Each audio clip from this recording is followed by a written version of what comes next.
Tikpi Hatchadam aux Togolais, non au 5e mandat de Gnassingbé Faure 19 août 2017 à 19 août 2023, il y a 6 ans, à l'initiative du Parti national panafricain, PNP, et de son Tikpi Hatchadam. Des vagues de manifestations avaient été organisées à travers tout le Togo pour exiger plus de démocratie, de liberté et de justice. À l'occasion de ce 6e anniversaire, Tikpi Hatchadam rompt le silence et lance un appel aux Togolais à se mobiliser pour forcer pacifiquement Gnassingbé Faure à renoncer au 5e mandat avant 2025. Ci-dessous son message transcrit par la rédaction. Chers compatriotes, sentinelles, que dis-tu de la nuit? La nuit est longue, mais le jour vient. Ainsi parla Sylvanus Olympio, le père de l'indépendance du Togo ce jour du 27 avril 1960. Effectivement, la nuit a été longue, mais le jour vient. Puisqu'il fait nuit, il fait jour, dit le proverbe. Mais contre toute attente, le jour venu fut fugace. Le 20 décembre 2014, au stade JC à Dagoanivé à Lomé, j'ai invité le peuple togolais à se préparer pour chasser cette éclipse totale interminable qui s'est abattue subitement sur notre pays le Togo, le 13 janvier 1963. Le 2 juillet 2017, toujours au stade JC à Dagoanivé à Lomé, lors du meeting de la finale en prélude aux manifestations historiques du 19 août 2017. J'ai interpellé le peuple togolais sur le fait que la longue nuit dont parlait le père de l'indépendance fut même plus brève que la seconde nuit qui nous a été imposée par la force des armes. Nous sommes en 2023 aujourd'hui et qu'est-ce que je vois? Ce que je vois, sûrement chacun de nous le voit clairement. Dans la poursuite de la consolidation de la monarchie de la famille Gnassingbé, prêt à tout, Gnassingbé Faure remue terre et ciel pour un 5e mandat illégal et illégitime. La stratégie est radicalement axée sur la diversion à travers le jeu, le spectacle, la danse, le rire, et sur la dissimulation. En fait de dissimulation, la dictature militaire se met dans une tenue de camouflage qui lui permet d'être partout et nulle part. Sur la scène politique africaine et internationale, le régime Gnassingbé est de toutes les couleurs sans couleur. Il est avec tout le monde et avec personne. Il accepte tout et refuse tout. Il est d'accord avec tout le monde et avec personne. Il prend toutes les positions sans position. Il est présent et non présent et même absent. Le silence trop bruyant d'ailleurs qu'adopte Gnassingbé Faure participe de la stratégie qui consiste à plonger le peuple togolais dans l'amusement. L'insouciance totale est passée inaperçue aux yeux de l'opinion africaine et internationale. Samedi 19 août 2017, samedi 19 août 2023. 2025 n'est plus loin. Février 2025, c'est demain. Par rapport à 2017, c'est-à-dire en l'espace de 6 ans seulement, le contexte sous-régional, régional et international a évolué de façon spectaculaire et salutaire. En effet, l'Afrique de l'Ouest de 2023 n'a rien à voir avec l'Afrique de l'Ouest de 2017. L'Afrique de 2023 n'a rien à voir avec l'Afrique de 2017. Le monde de 2023 n'a rien à voir avec le monde de 2017. Du point de vue géopolitique et géostratégique, le monde dans lequel nous vivons n'est plus du tout le même. Nous sommes reconnaissants aux créateurs d'être acteurs et témoins d'un basculement inédit de l'histoire marqué par la libération de l'Afrique sans aucun doute vers son destin fédéral. Brandi par la CEDEAO, la guerre de la honte contre le Niger ne pourra rien, de même que la persécution contre le frère Ousmane Sonko au Sénégal, et contre ma personne au Togo. Dans ce mouvement autour de nous, devant le monde émerveillé qui salue et applaudit, tous les peuples frères se libèrent. Sous la pression des peuples, l'espace ouest-africain se révèle de plus en plus étroit pour les deux chefs d'État exerçant un mandat anticonstitutionnel, illégal et illégitime, en l'occurrence, le vieux Benjamin Alassane Ouattara de la Côte d'Ivoire et le jeune doyen Gnassingbé Faure du Togo. Chers compatriotes, tout ce qui se passe depuis le dernier rituel de remise à neuf de la dictature le 22 février 2020 jusqu'à la mise en scène en cours des législatives et des régionales participe de la stratégie de la diversion.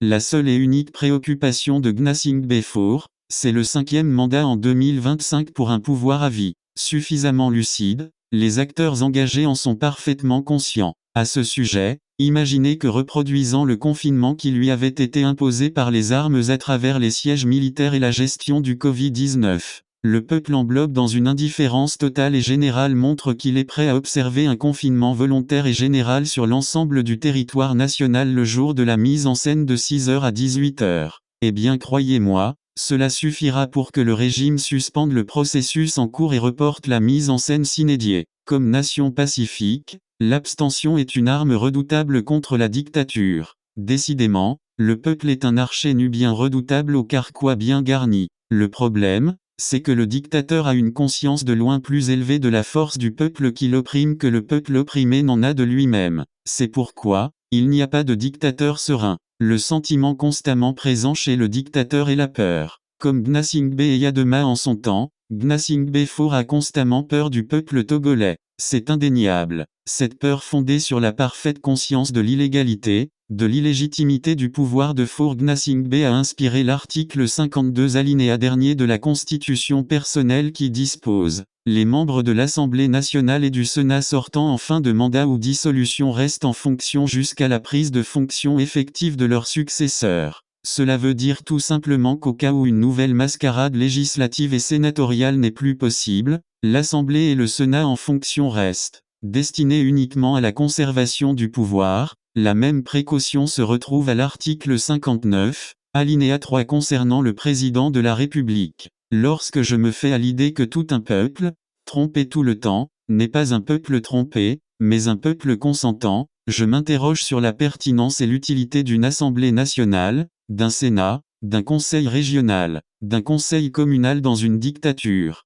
Au fait, quelle différence y aurait-il entre l'Assemblée actuelle et une nouvelle Assemblée? Qu'apportent les députés, les sénateurs, les conseillers régionaux, les conseillers communaux dans une dictature si ce n'est le titre, leur propre rémunération, avantages et privilèges? Chers compatriotes, dans la longue nuit de 60 ans, le Togolais n'est pas un homme libre, le peuple togolais n'est pas un peuple souverain, le Togo n'est pas un État indépendant, un État souverain maître de son destin. Dans cette situation, le Togo, notre cher pays, ne peut affirmer sa personnalité et déployer ses capacités réelles avérées. Alors, peuple togolais, que dis-tu de l'éclipse totale, interminable au cours de laquelle ta sueur, tes larmes et ton sang coulent sans arrêt? Il faut se battre pour conclure la lutte. Je t'attends. Réponds. Face au spectre du 5e mandat de Gnassingbé Faure, nous devons, en tant que peuple, décider avant la fin de l'année 2024. Les idées du genre, nous les regardons,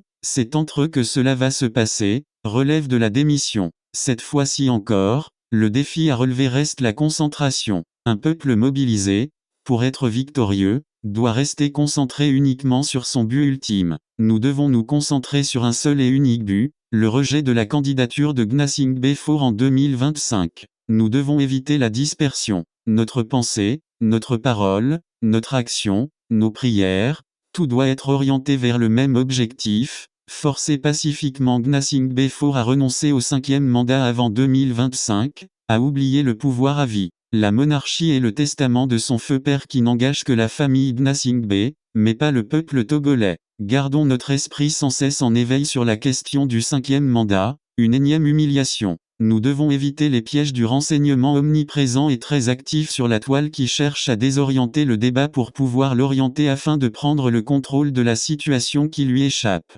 Les activistes politiques togolais qui s'investissent nuit et jour dans la lutte pour la libération de l'Afrique, ce qui est tout à fait à leur honneur, mais qui ne parlent pas de leur pays le Togo ou bien lorsqu'ils en parlent, passent sous silence la dictature militaire féroce de père en fils et n'évoquent pas la question cruciale du 5e mandat, alimentent le camouflage et la diversion organisée et entretenue par le régime le plus cruel du continent. Les combattants de la liberté du Togo et de l'Afrique doivent débusquer Gnassingbé Faure afin de l'exposer à la face de l'Afrique et du monde. Le travail de communication à faire doit être tel que, même un arbre derrière lequel Gnassingbé Faure chercherait à se dissimuler, soit son premier dénonciateur. Le Togo appartient à nous tous. Cette fois-ci, partis politiques, associations, intellectuels, leaders religieux, femmes, jeunes, sportifs de renom, artistes de la chanson, dans un langage simple et direct. Chacun doit prendre publiquement position pour ou contre le 5e mandat de Gnassingbé Faure en 2025.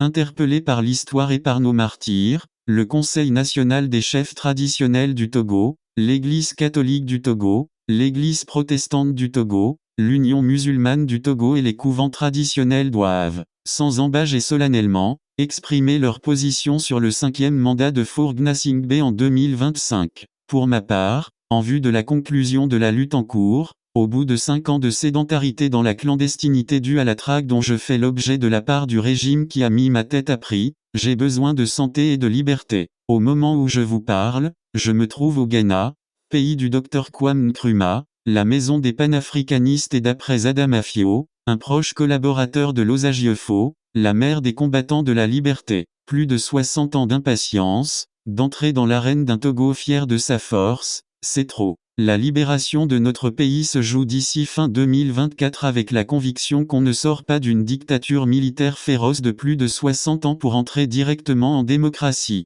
Par conséquent, une transition, sans Gnassingbé Faure s'impose. Celle-ci après avoir libéré immédiatement et sans condition tous les détenus politiques et tous les détenus arbitraires, se chargera de toutes les réformes requises pour la refondation du Togo avant toute élection. Non au 5e mandat de Gnassingbé Faure. Non au 5e mandat de Gnassingbé Faure. Non au 5e mandat de Gnassingbé Faure. Je vous remercie.